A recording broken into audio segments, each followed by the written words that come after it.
In the conditions that we commonly known as HEAVs, or used to be called COPD and now is known as RAO, recurrent airway obstruction, that's the chronic form of the respiratory diseases that we commonly work to achieve success in with the Haygain unit. IAD is the acute, the early onset, which is inflammatory airway disease. And yes, because the most common source of the causative agent for IAD and an endpoint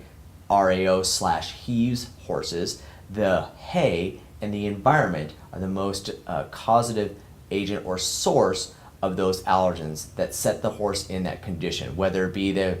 IAD stage that becomes